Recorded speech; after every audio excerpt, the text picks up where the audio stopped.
হবে 5,000 টাকা লেখা চুয়া দাও 5 মিনিটে।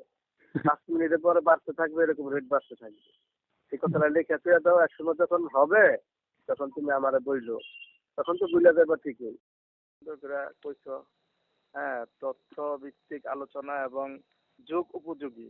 হ্যাঁ, আর বর্তমান পরিস্থিতিকে নিয়ে তুলছো তো খুব সুন্দর হয়েছে। মেট্রো রেল, পদ্মা সেতু, হ্যাঁ, তারপরে তোমার যা যা কইছো এগুলা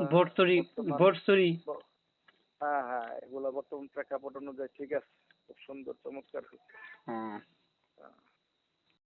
ইনশাল্লাহ আমার যেই ধারণা বা আমার চোখের যে একটা আন্দাজ নজর আমার চোখে ভাসে, তুমি একদিন আলহামদুলিল্লাহ এমন পর্যায়ে যাইবা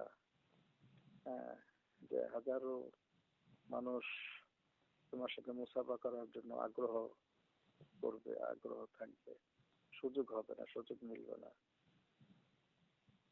একটা আমার চোখে ভাসে, বাকি আল্লাহ যদি কবুল করে, আমিন কও। হ্যাঁ আমিন।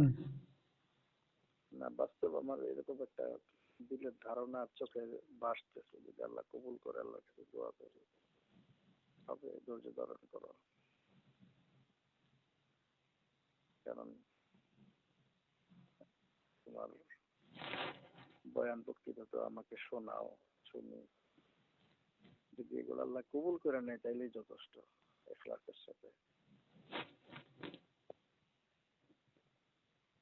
সরাইয়া দিচ্ছে বা তোমার যারা মূল্যায়ন করে না, এই সঙ্গে দেখবো এরাই মুসাফা করবার জন্য পাগল হয়ে যাব।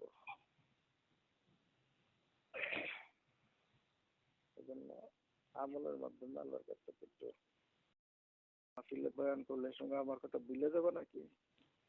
নমস্কার করেন। নমস্কার না, আমার কাছে এরকম মনে হচ্ছে একসময় এরকম হবে।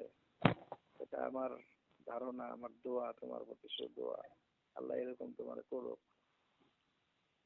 যদি করে তখন কি ভুলে যাবে নাকি? এটাই তোমার কাছে কমিটমেন্ট নিতেছি আর কি। নমস্কার করেন। আমার নমস্কার। বাস্তব আমি আমার কাছে আমার বন্ধুর কথা তোমরা বলছি, একসময় এরকম হবে ইনশাল্লাহ। একসময় তুমি রেজাউল করিম আবরার হইবা, তুমি মিজানুর রহমান আজহারি হইবা, আমির হামজা হবা। এটা আমার স্বপ্ন, আল্লাহ একদিন তোমার ফলো করছি। এটা আমি খুব গুরুত্ব সহকারী বলি। তুমি যে কোনো কথা দেখি চৌকন্যর সাথে এবং খুব গভীর একটা হাকিকের সাথে বলার চেষ্টা করো। আনতেছি একটা কথা তুমি বলো না, বাসাই বাসাই কইরা অনেক গাটাগাটি কইরা বলো।